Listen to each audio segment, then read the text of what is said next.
আসসালামু আলাইকুম। ঈদে বাড়িতে গিয়েছেন এরকম অনেকের কাছেই, আমার পরিচিত অনেক মানুষজনের কাছেও শুনলাম যে মোটরসাইকেলে পর্যন্ত তেল পাওয়া যাচ্ছে না। বিভিন্ন পাম্পগুলো বন্ধ।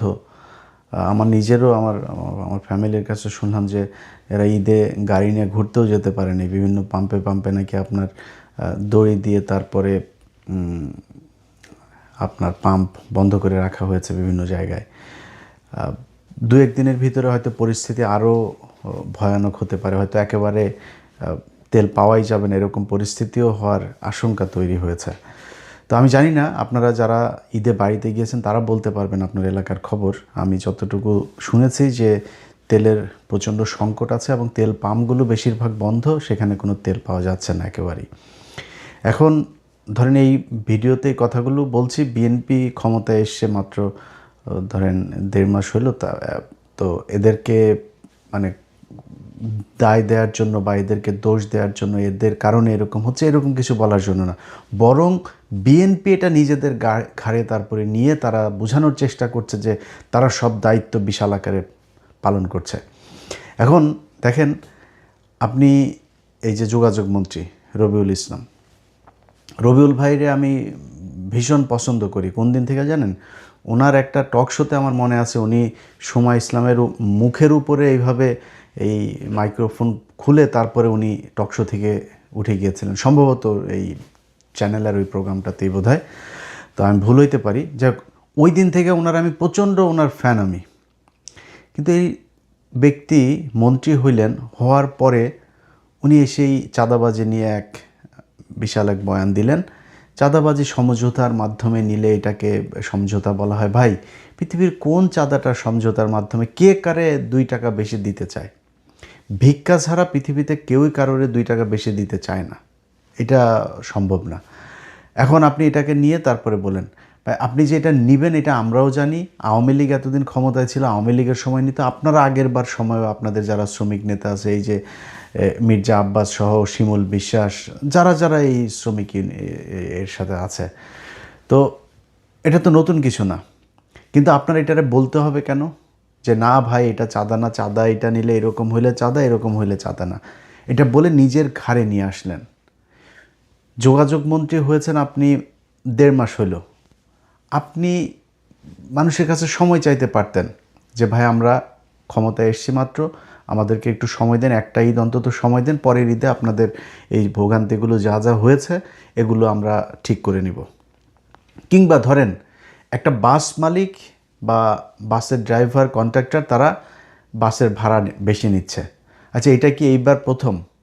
এটা এর আগে নেয় নাই? বাংলাদেশে কবে, কোন দিন ঈদের মধ্যে ভাড়া কম নিয়েছে আমারে বলেন? কোনো দিনই কি ভাড়া এই বেশি ছাড়া কখনো কম ছিল বা সমান সমান ছিল? কখনোই ছিল না। আমার সেই ছোটোবেলা থেকে এই পর্যন্ত আমি কোনো দিন শুনি নাই যে ভাই 3 কোটি মানুষের কাছাকাছি এখন ঢাকা শহরে থাকে, তাদের এমনিতে নর্মালি বিভিন্ন সময়গুলোতে মানুষ যখন ঢাকার বাইরে যায় তখনই বাস ভর্তি থাকে। তো 3 কোটি মানুষের মধ্যে যদি 2 কোটি 1.5 কোটি মানুষও যদি যায় একসাথে ঢাকার বাইরে, এই 4-5 দিন একটা মানে এই সময়ের মধ্যে তারা গেলে এমনিতেই এই গণপরিবহনের সংকট হবে, ভাড়া বেড়ে যাবে, মানে যোগান কম হলে চাহিদা বাড়বে, খুবই স্বাভাবিক, এটা কোনো ব্যাপার না। মানুষ এটাতে যায়, এটাতে অভ্যস্ত মানুষ। খুব অতিরিক্ত হয়ে গেলে সেটা হয়তো অনেকের খারাপ লাগে। কিন্তু আপনি কি বললেন? কোথাও কোনো ভাড়া বেশি নিচ্ছে না, কোথাও কোথাও নাকি আরও টাকা দেওয়া দিচ্ছে, শাড়ি লুঙ্গি গামছা জাঙ্গিয়া টাঙ্গিয়া কিনে দিচ্ছে, এরকমও ফেসবুকে ট্রল হচ্ছে। কেন ভাই, আপনার দরকার কি ছিল যে আপনার ঘাড়ে নিয়ে তারপরে এই মালিক পক্ষের এই বাসের কন্ট্রাক্টর ড্রাইভার তাদের এই দায়টাও আপনি আপনার ঘাড়ে নেওয়ার দরকার কি? আপনি ভাই পারবেন না সেটাও আমরা জানি, আপনি হয়তো করবেনও না সেটাও জানি, বাট আপনি অন্তত বলতে তো পারতেন যে কঠোর ব্যবস্থা নেওয়া হবে যদি কেউ, এটাই তো বলে আসছে। চেষ্টা করেন, যদি আসলেই আন্তরিকতা থাকে তাহলে চেষ্টা করতেন, হইলে হয়তো, না হইলে নাই, মানুষ এমনি যাইতো। এইটাও মানুষের কাছে, বাংলাদেশে মানুষের কাছে একটা ঈদের আনন্দের মতোই যে এটা সবাই গাদাগাদি করে তারপরে যাবে, এই কষ্ট এই পরিশ্রম সব মানে প্রিয় মানুষদেরকে দেখার পরে তাদের সব এই ক্লান্তি তারা ভুলে যায়। এটা বাংলাদেশে খুব স্বাভাবিক একটা ঘটনা। এইটারও আপনারা ঘাড়ে নিয়ে আসলেন।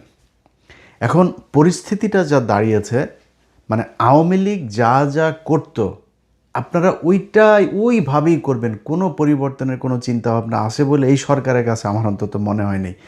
দেখেন, আপনাদের আজকে যে তেলের সংকট, আপনাদের এই যে $2 বিলিয়ন অলরেডি আপনারা লোন চেয়েছেন, তারপরে সামনে আরও সংকট হবে। এই তেলের দামের কারণে আপনার শুধু তেল না তো, আপনি যেই জ্বালানিগুলো আমাদের বাইরে থেকে আনতে হয়, প্রতিটা জ্বালানির দামই বাড়বে।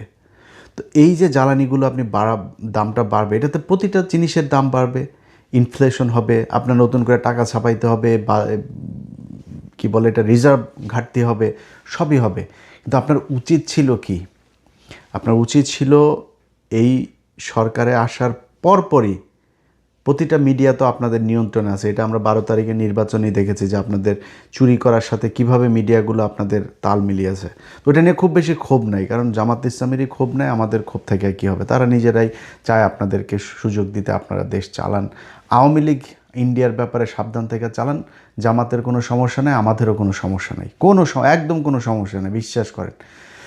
তো আসার পরপর মিডিয়াগুলোকে দিয়ে আপনাদের উচিত ছিল, এই যে গেল 15 বছরে সেই যে ইনডেমনিটি করে, তারপরে ওই যে পাওয়ার প্ল্যান্টগুলো তৈরি করে এই বিদ্যুৎ খাতের যে লুটপাট, এই সাবসিডির নামে তাদের যেই লুটপাটগুলো আওয়ামী লীগের লোকজন করেছে, কত টাকা করেছে, কত $1 বিলিয়ন আপনার পাচার হয়েছে, কত $1 বিলিয়ন এইখানে তাদেরকে ঘাটতি দেওয়া হয়েছে, এই কি বলে সাবসিডি দেওয়া হয়েছে।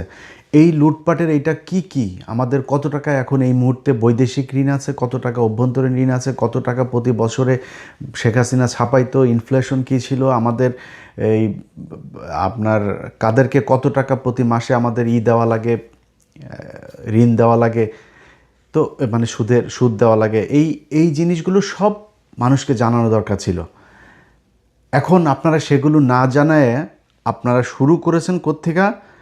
মনে হয়েছে যে একটা সাধারণ একটা সরকার ছিল, সেই সরকার থেকে আপনারা নির্বাচনের মাধ্যমে আপনারা একটা রাষ্ট্র গঠন করেছেন, কোনো অভিযোগ নাই দেশে কারোর।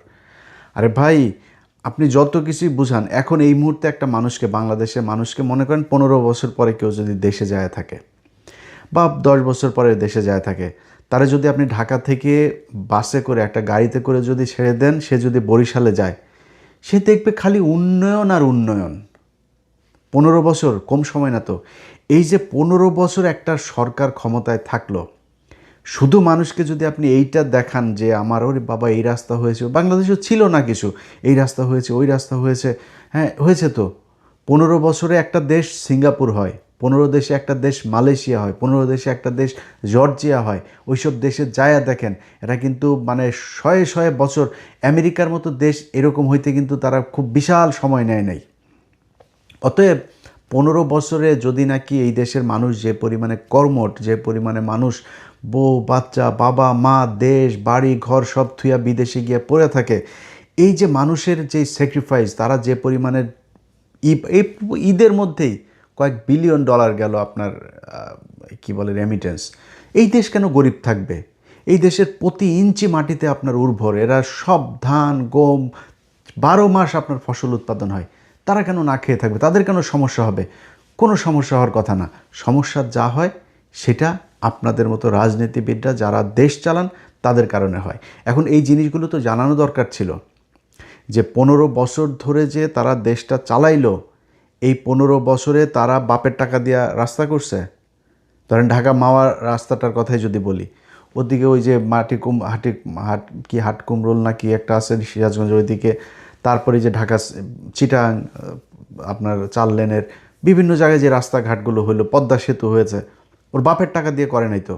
আপনার জানানো উচিত ছিল মানুষকে যে 1 কিলোমিটার রাস্তা তৈরি করতে তারা কত টাকা লুটপাট করেছে, 15 বছরে কত লাখ কোটি টাকা তারপরে তারা বিদেশ থেকে লোন করেছে, সেই লোন এখন আপনারা শোধ করতে কত টাকা লোন রেখে গিয়েছে।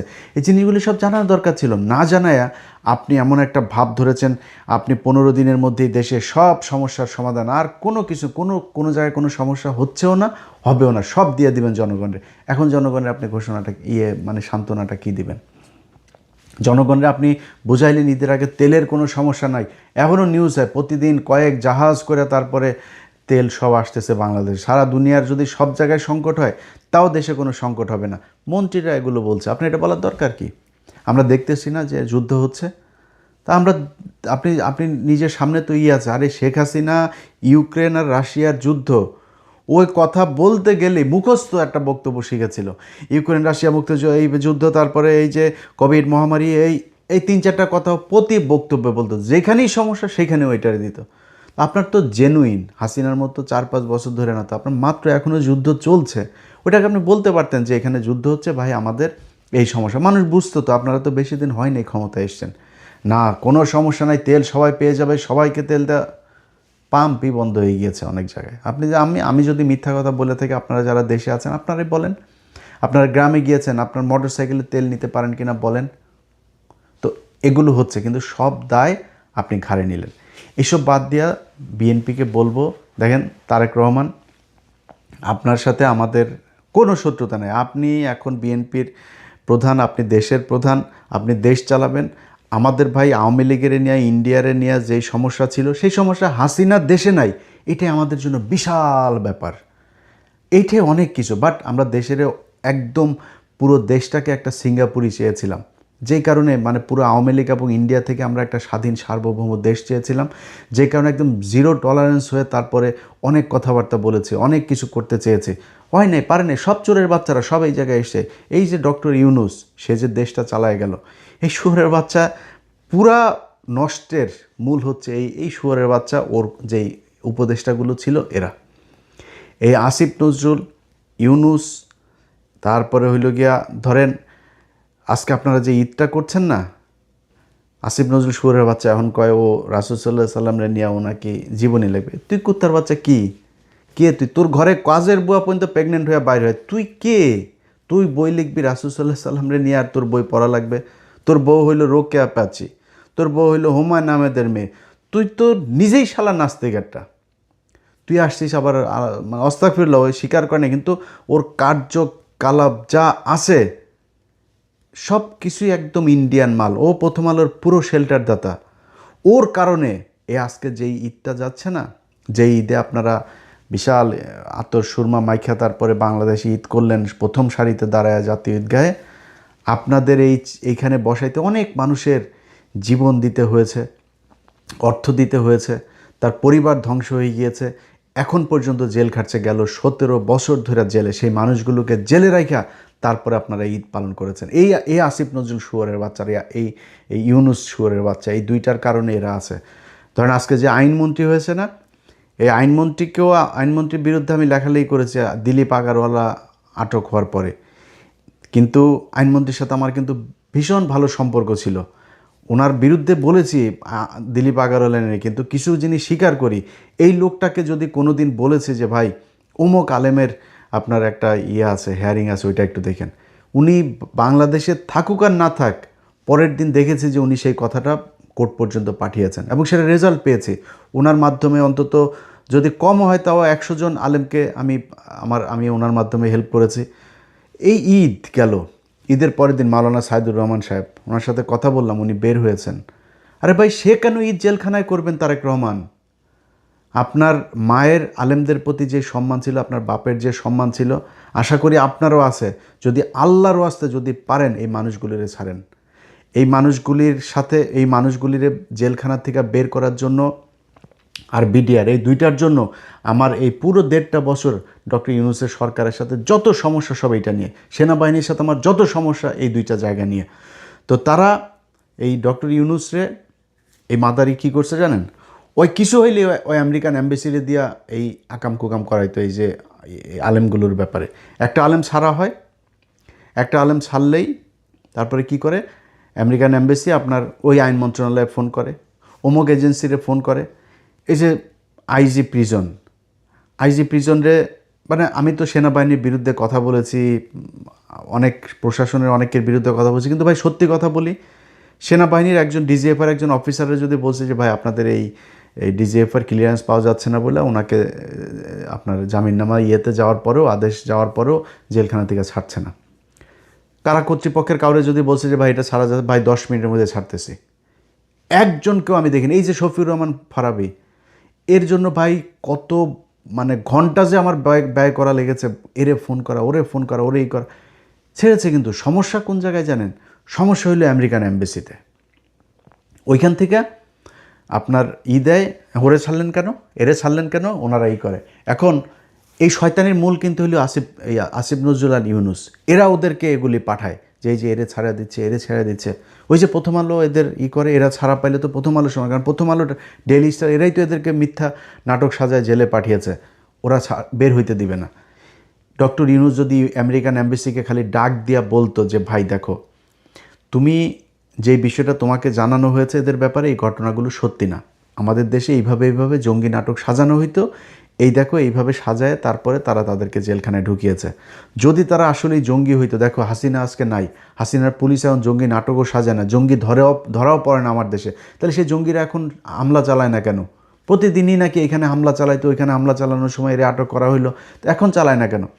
আমেরিকান এম্বাসি, ইউরোপিয়ান ইউনিয়ন, যত দেশ আছে পশ্চিমা, যারা যারা এগুলোতে ঝামেলা করে, এদেরকে বুঝাইতে ডক্টর ইউনুসের 2 মিনিট সময় লাগতো। শুয়োরের বাচ্চা বোঝায় নাই। শুয়োরের বাচ্চা করছে কি, ওর ওই ম্যান পাওয়ার ব্যবসারও ওই লাইসেন্স নিছে। আরও আকাম কুকাম যেগুলো করছে, এগুলো তো আপনারা এখন পত্রপত্রিকায় দেখছেন, এগুলো সে করেছে।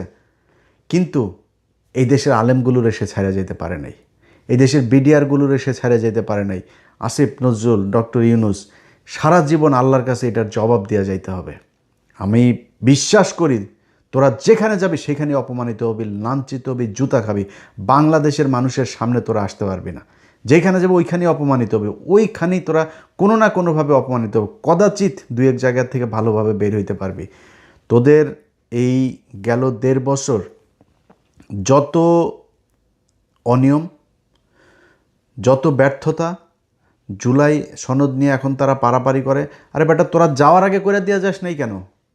তোরা করার পরপর তোদের তো উচিত ছিল দিন রাত না খায়া তারপরে জুলাই সনদে 3 মাসের মধ্যে শেষ করে। তোদের পিছনে বাংলাদেশে আমি নিজে ভিডিও বানিয়েছি, ডক্টর ইউনুসকে 20 বছর চাই, 100 বছর, যতদিন ইচ্ছা, এগুলো আমি বলেছি আমার ভিডিওতে।